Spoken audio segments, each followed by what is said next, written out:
Meus irmãos e minhas irmãs, paz e bem. É o tema da misericórdia que nos visita novamente nesta quaresma.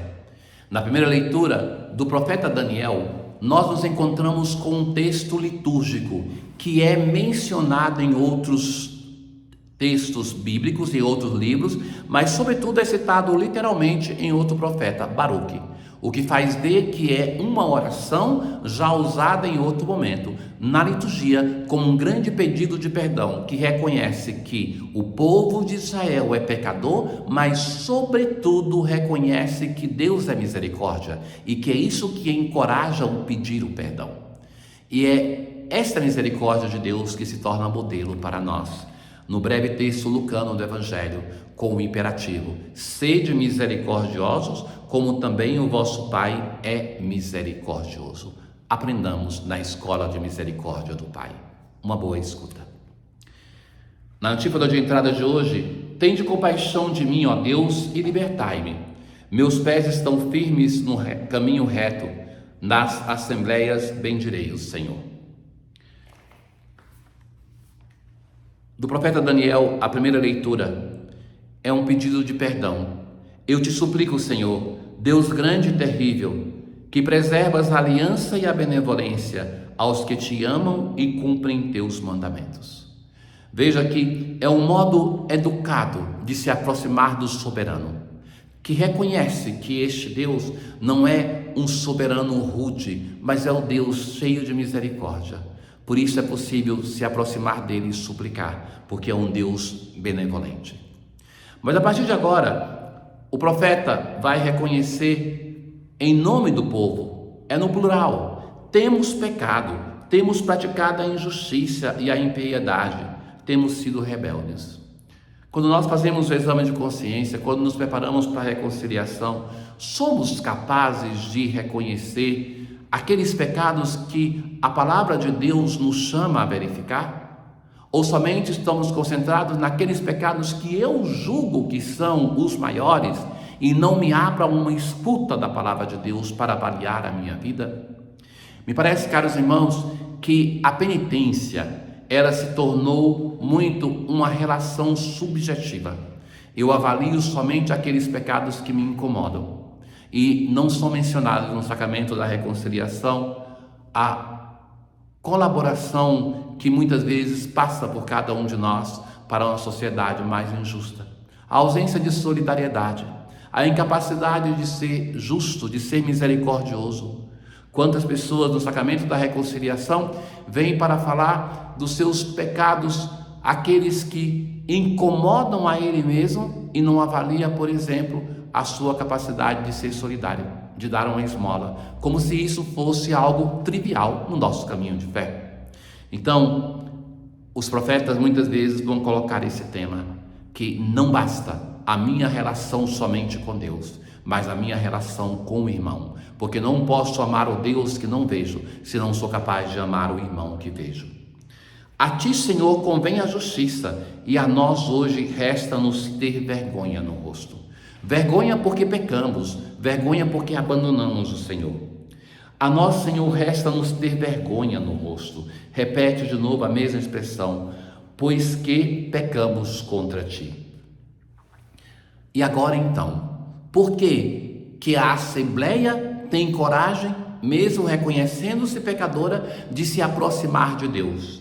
Pela conclusão do texto: mas a ti, Senhor nosso Deus, cabe misericórdia e perdão, pois nos temos rebelado contra ti e não ouvimos a voz do Senhor nosso Deus, indicando-nos no caminho de sua lei, que nos propôs mediante seus servos, os profetas. Deus indica o caminho através dos seus servos, através da sua palavra. Mas Deus não somente falou com a humanidade no passado. Em muitos cristãos católicos existe também uma rebelião com os profetas de hoje. Então, que praticamente a igreja, a hierarquia da igreja, as pessoas de igreja não podem mais falar sem serem questionadas. É a mesma rebelião que o povo de Israel tem no Antigo Testamento, que é condenada quando eles maldizem, quando eles caluniam, murmuram contra Deus e contra os seus servos. No salmo de hoje, não lembreis as nossas culpas do passado, mas venha logo sobre nós vossa bondade. É o texto da oração da primeira leitura que ecoa no saltério. Não lembreis de nossas culpas, Senhor, mas olha para nós com misericórdia. Por vosso nome e vossa glória libertai-nos, por vosso nome perdoai-nos os pecados. Quanto a nós, vosso rebanho e vosso povo, celebraremos vosso nome para sempre, de geração em geração vos louvaremos. Na aclamação ao Evangelho de hoje, Senhor, tuas palavras são espírito, são vida. Só tu tens palavras de vida eterna. Nós temos no Evangelho de hoje um texto lucano daquilo que é o sermão das bem-aventuranças, como em Mateus, em outra redação, naturalmente, mas que em Lucas é chamado o sermão da planície. Veja que a inversão geográfica é interessante.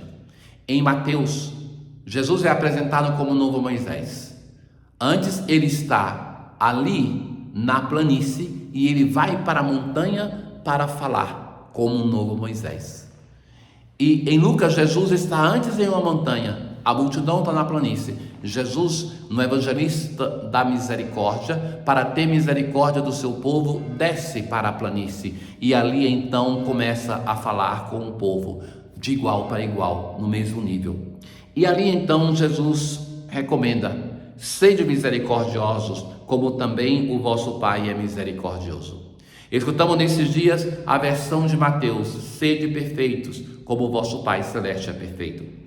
Para Lucas, a perfeição e a santidade de Deus era se manifesta na misericórdia de Deus, que nos amou quando ainda éramos pecadores. Pensem nas parábolas da misericórdia do Evangelho de Lucas. Há diversos momentos que Jesus se mostra misericordioso.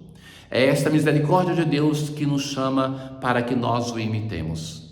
E como é que nós podemos viver esta misericórdia?